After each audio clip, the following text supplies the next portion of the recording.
Go. Good evening. I'm Mrs. Spear, and I'm here to read you my favorite story, The Mitten. I even asked my mom to make me a pair of white mittens like you'll hear in the story. Jan Brett has written a lot of stories about folk tales from different countries. This folk tale happens to come from the Ukraine. She travels to the country and she does all the artwork. She is the illustrator in her books. Her books have different symbols, and this shows you what happened before the page, and this will show you what happens after. So let's hear the story of the mitten.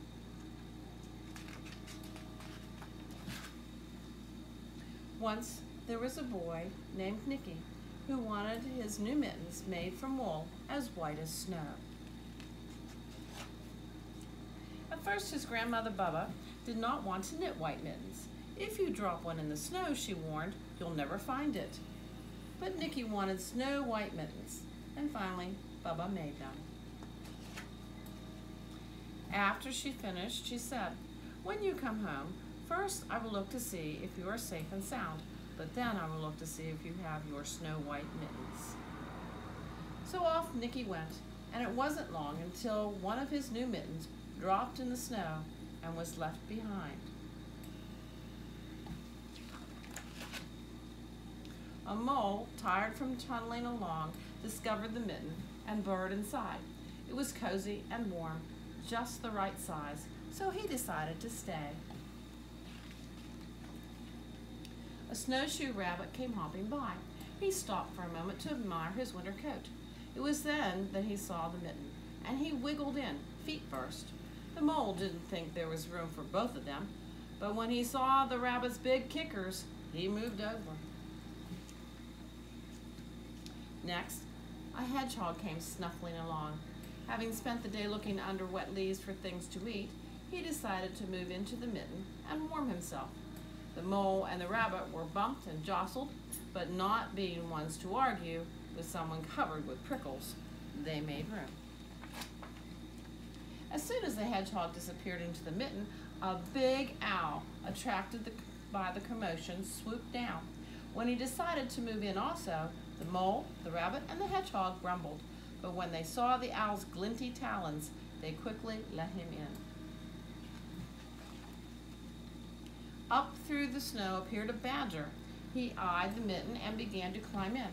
The mole, the rabbit, the hedgehog, and the owl were not pleased. There was no room left, but when they saw his diggers, they gave him the thumb. It started snowing, but the animals were snug in the mitten. A warm, wafted stream of air rose in the air, and a fox trotting by stopped to investigate. Just the sight of the cozy mitten made him feel drowsy. The fox poked his muzzle in. When the mole, the rabbit, the hedgehog, the owl, and the badger saw his shiny teeth, they gave the fox lots of room. A great bear lumbered by. He spied the mitten, all pumped up, but not being one to be left out in the cold, he began to nose his way in. The animals were packed in as tightly as could be, but what animal would argue with a bear? The mitten swelled and stretched. It was pulled and bulged to many times its size, but Bubba's good knitting held tight. Along came a meadow mouse, no bigger than an acorn. She wriggled into one space left and made herself comfortable on top of the great bear's nose.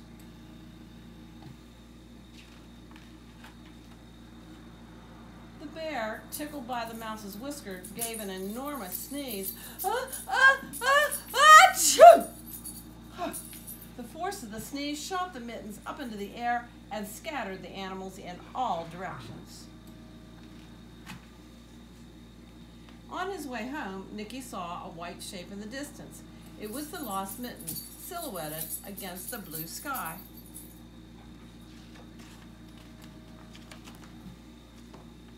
As he ran to catch the snow white mitten, he saw Bubba's face in the window. First she looked to see if he was safe and sound, and then she saw that he still had his new mittens.